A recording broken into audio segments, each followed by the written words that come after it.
नमस्कार मंडळी, मी सौ श्रेयसी कर्वे. श्री शारदीय नवरात्रोत्सव देवी पूजन यातला भाग 8 यामध्ये श्री सूक्ताविषयीची काही माहिती आपण पाहत आहोत. काल 4थ्या सूक्तापर्यंत त्यातल्या आपण थोडी माहिती बघितली. आज 5व्या सूक्तामध्ये 5व्या रुचेमध्ये सूक्तकार काय म्हणत आहेत ते आपण पाहूया. यामध्ये सूक्तकाराने लक्ष्मीचं अधिक वर्णन केलं आहे. लक्ष्मी कशी चंद्राप्रमाणे शीतल, प्रसन्न, प्रकाश देणारी, अत्यंत तेजस्वी, स्वतःच्या तेजाने त्रैलोक्याचे डोळे रिपून टाकणारी, या महालक्ष्मीला शरण जाऊन सूक्तकार प्रार्थना करतात की तिने देशवासियांचं दारिद्र्य नष्ट करावं, आम्हाला आश्रय द्यावा आणि आमच्या सर्व प्रकारच्या ऐहिक चिंतांचं निराकरण करावं. किती मोठा विचार या सूक्तकारांनी या रुचेमध्ये केलेला आहे. 6व्या रुचेमध्ये लक्ष्मीचं अधिक मनोहर असं वर्णन या सूक्तकारांनी केलं आहे. या रुचेमध्ये लक्ष्मीचा आणि सूर्याचा संबंध सूक्तकार जोडून दाखवत आहेत.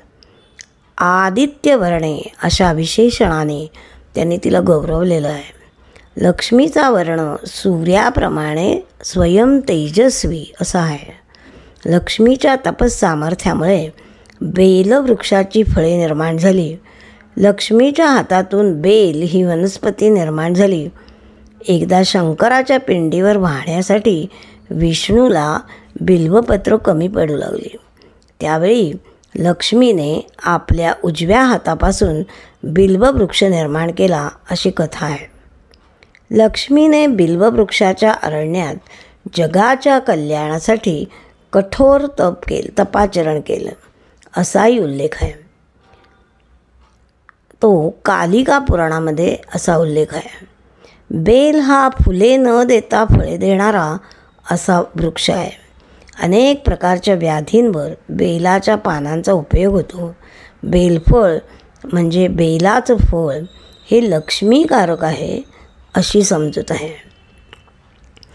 मंडळी, 7वी रुचा ही अत्यंत महत्त्वाची आहे. श्री सूक्तातली या रुचेमध्ये कुबेराने आपल्याला सहाय्य करावं, सर्व इच्छा पूर्ण करणारा चिंतामणी आपल्याला प्राप्त व्हावा अशी इच्छा सूक्तकाराने यामध्ये व्यक्त केली आहे. त्याचप्रमाणे यश कीर्तीचा निरंतर आपल्याला लाभ व्हावा अशी प्रार्थना केली आहे. अशी का केली आहे तर प्रादुर्भूतोसु राष्ट्रेस्मिन असे शब्द इथे आलेले आहेत की मी या राष्ट्रामध्ये जन्माला आलेलो आहे. भारत मातेचा सुपुत्र आहे, हिंदुस्थानचा नागरिक आहे. म्हणून या उज्ज्वल आणि पराक्रमानेच मिळणाऱ्या महान गोष्टींवर माझा जन्मसिद्ध हक्क आहे. मी या राष्ट्रामध्ये निर्माण झालो आहे. म्हणून जगामध्ये जे जे काही उत्तम, उदात्त, उन्नत आहे ते मला लाभू दे. तो माझा हक्क आहे, माझा अधिकार आहे. बघा, 3000 वर्षाहून अधिक प्राचीन काळी आपल्याकडे द्रष्टे असे ऋषी होते. त्यांना या भूमीबद्दल किती आत्मीयता होती, ते किती प्रखर देशभक्त होते पहा. या सूक्ताच्या चरणावरून हे आपल्याला लक्षात येतं. या देशामध्ये जन्माला आल्याबद्दल प्रत्येक भारतीयाने याचा सार्थ अभिमान बाळगावा, इतक्या महत्त्वाची ही विचारसरणी या सूक्तामध्ये आहे. हे लक्ष्मी, तुझी कृपा लाभावी अशी प्रार्थना मी तुला करतो आणि ती कृपा लाभण्यासाठी मला तेवढी पात्रता प्राप्त झाली पाहिजे. मी त्या कृपेला पात्र झालो पाहिजे. हे लक्ष्मी, त्यामुळे तू माझ्यातले दोष काढून टाक.